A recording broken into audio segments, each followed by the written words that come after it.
Il est 8h40 en Guinée où le Premier ministre se veut optimiste. La semaine dernière en conférence de presse, Bahouri a assuré que le retour à l'ordre constitutionnel sera effectif en 2025 avec l'organisation d'un référendum constitutionnel et des élections présidentielles et législatives. Aucun calendrier n'a encore été annoncé. Le Premier ministre a dit vouloir entamer assez vite des concertations avec le comité de pilotage pour déterminer justement les périodes permettant d'organiser ces différents scrutins.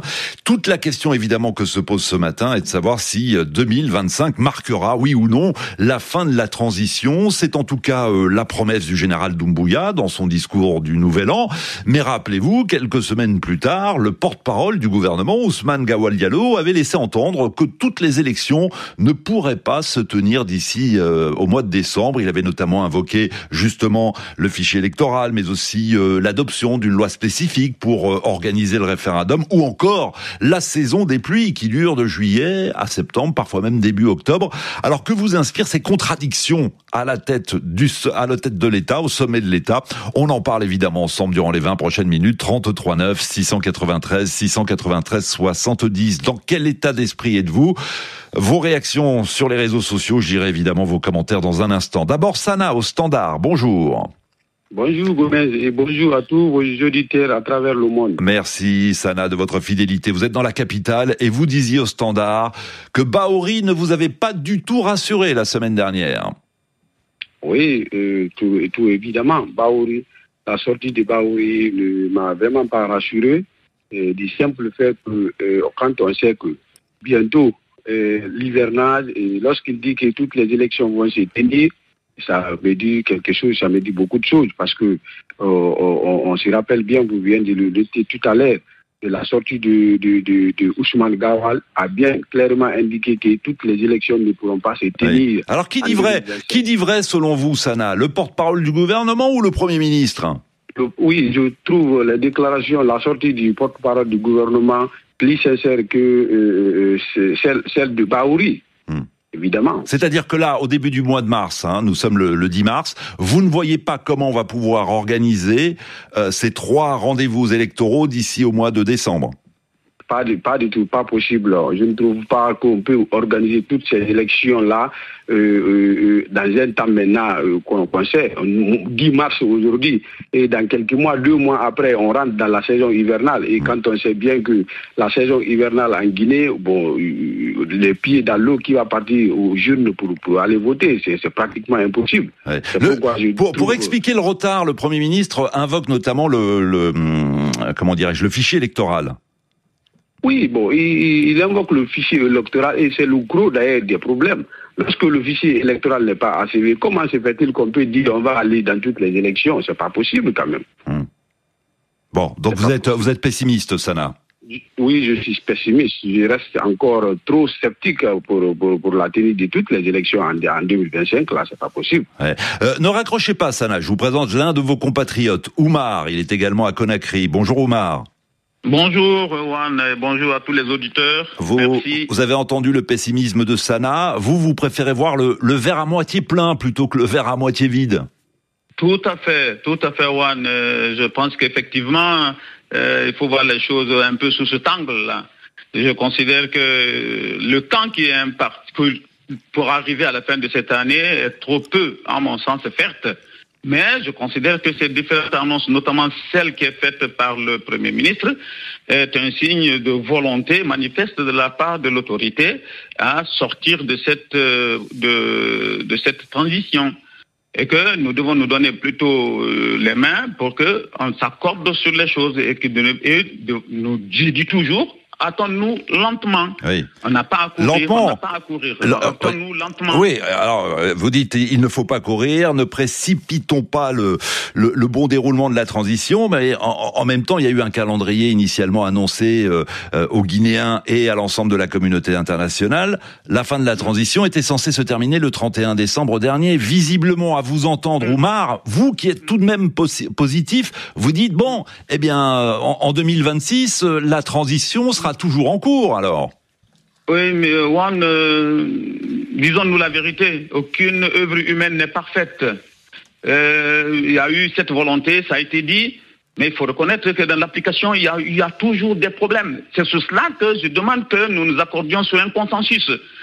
Est-ce que ce qui est en train de se faire, ça se fait dans l'intérêt de notre pays? Si oui, alors qu'on s'accorde sur les choses pour qu'on fasse bien les choses et qu'on s'en sorte de façon à ce que nous ne revenons plus sur une autre transition. Voilà, Juan, c'est aussi simple que ça. D'accord, prendre le temps pour ne pas commettre les erreurs du passé et éviter, comme vous le disiez à l'instant, une nouvelle transition. Merci Oumar, bonne journée à Conakry, merci à Sana qui a lancé le débat il y a quelques instants. Saliou nous dit sur WhatsApp, nous sommes fatigués des fausses promesses.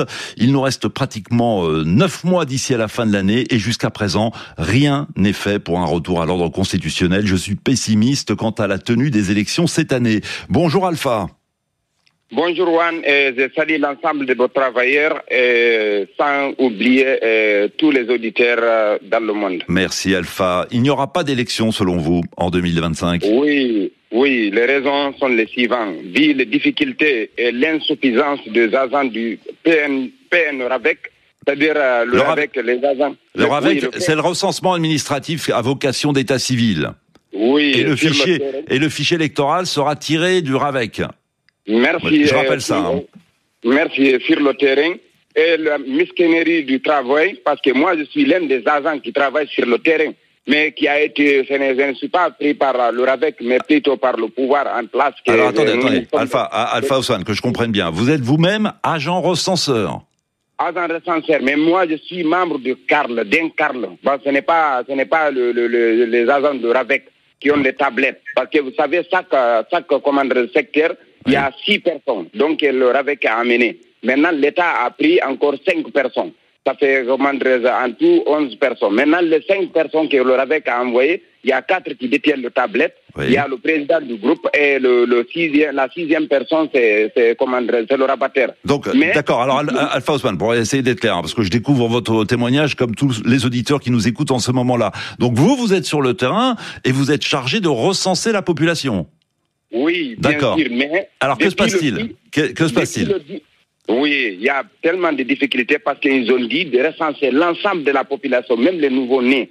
Maintenant, vous allez voir, si vous allez passer toute la journée et vous n'allez même pas recenser plus de 30 personnes ou bien au maximum 50 personnes. Vous avez vu? Et que depuis le 10 février, le travail est en arrêt. Ah bon? Donc, le travail, oui, bien sûr. Pourquoi le recensement est-il arrêté? Merci. Le travail, nous-mêmes, nous demandons parce que, selon certaines informations, ils nous ont dit qu'ils ont retiré les tablettes, il y avait quelque chose qui ne va pas dans les tablettes, qu'ils veulent les changer, ainsi de suite. Mais depuis le 10 février jusqu'à nos jours, le recensement n'a pas recommencé d'abord. D'accord, donc vous dites que tant que vous n'allez pas jusqu'au bout du recensement, il sera impossible donc d'établir un fichier électoral digne de ce nom, fichier électoral qui, comme l'a rappelé le Premier ministre la semaine dernière, depuis de nombreuses années, le fichier n'a jamais été consensuel. On repasse au standard, il y a beaucoup de monde, à chaque fois que nous parlons de la Guinée, le sujet ne vous laisse pas indifférent. D'ailleurs, j'en profite pour vous remercier de votre fidélité. Ousmane, peut-être, bonjour. Allô Ousmane, bienvenue Ousmane. Vous êtes confiant? C'est plutôt Abdrahman Baldé. Ah très bien, soyez le bienvenu. Donc je suis un habitué de la RFI, je salue tous les auditeurs et toutes les auditrices de la radio. Oui. Donc moi je disais que l'année 2025 pourrait être l'année des élections. Pourquoi? Parce que vous savez, je l'ai dit à l'entame ou plutôt pendant mon intervention. Au standard, oui.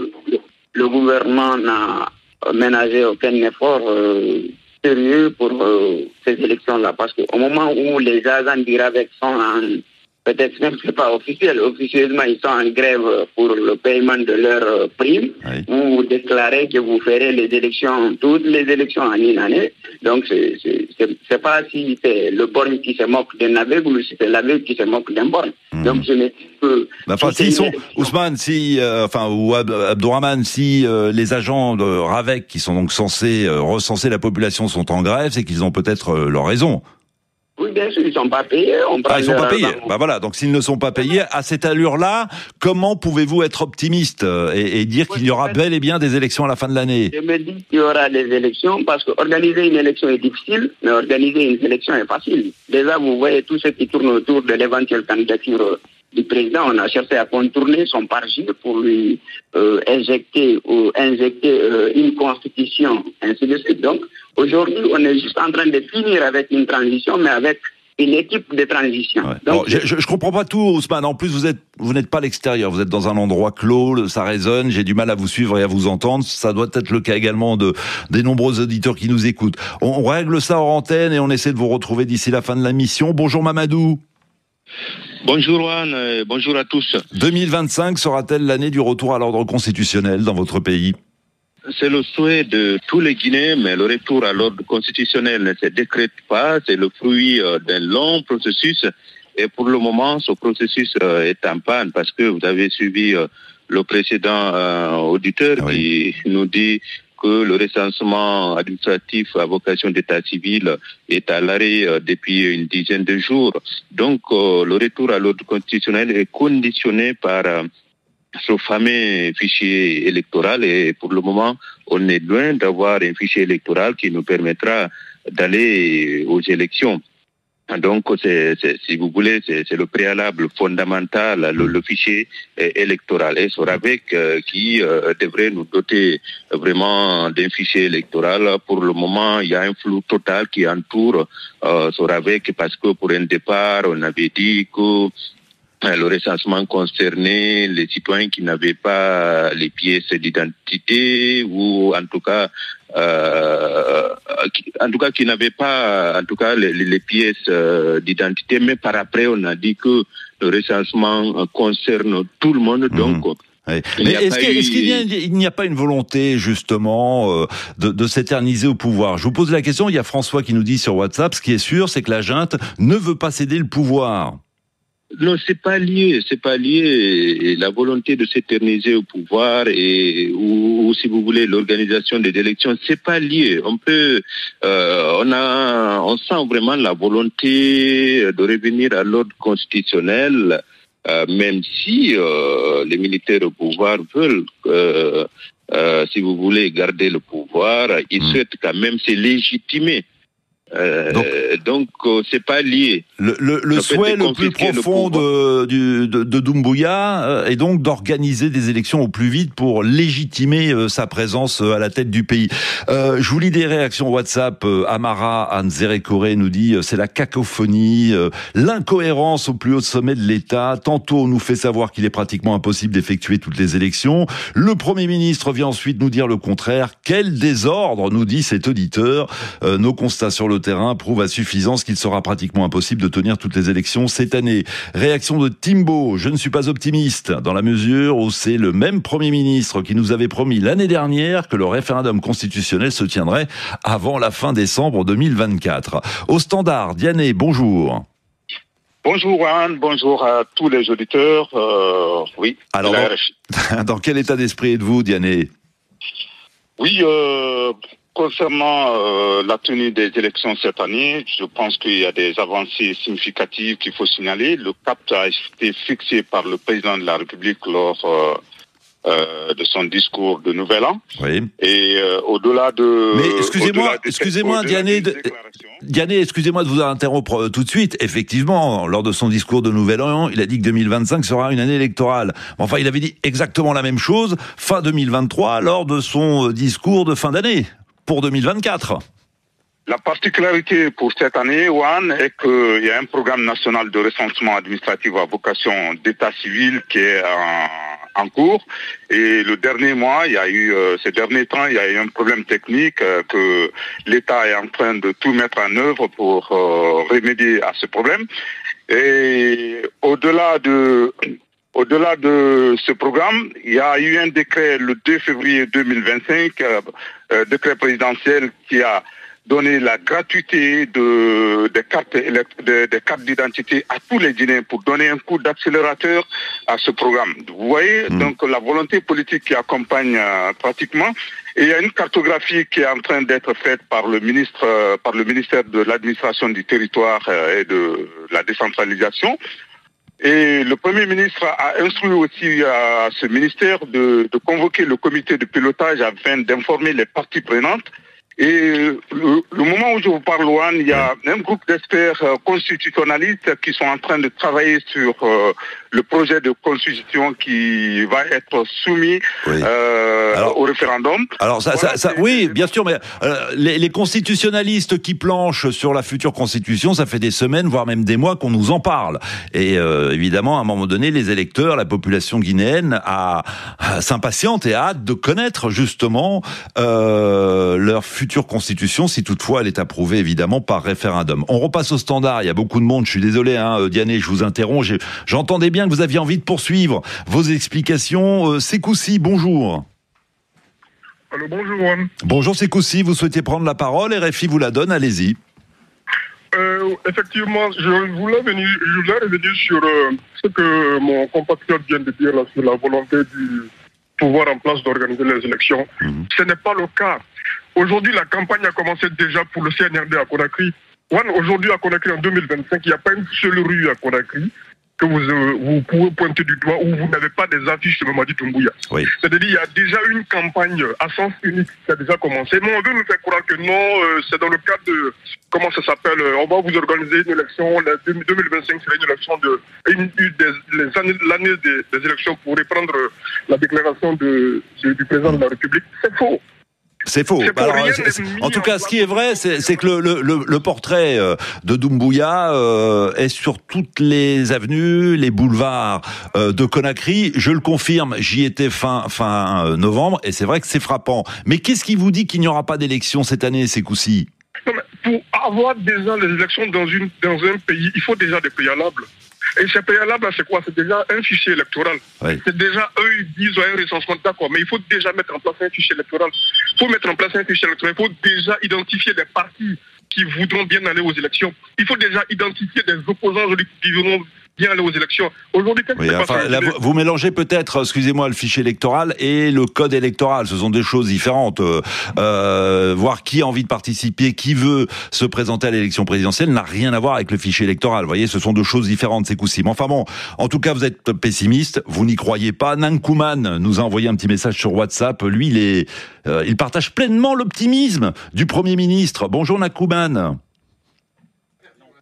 Ah, on m'a parlé au casque, je n'ai pas entendu. Ah, on n'a pas Nankouman. Ah, on a perdu Nankouman. On va essayer de le rappeler parce que Nankouman nous dit il appelle d'ailleurs tous les Guinéens à être positifs, à être confiants. Il en va de l'avenir de notre pays, dit-il. Il est important de croire en la capacité des autorités à respecter les délais fixés et à nous garantir des élections transparentes et inclusives.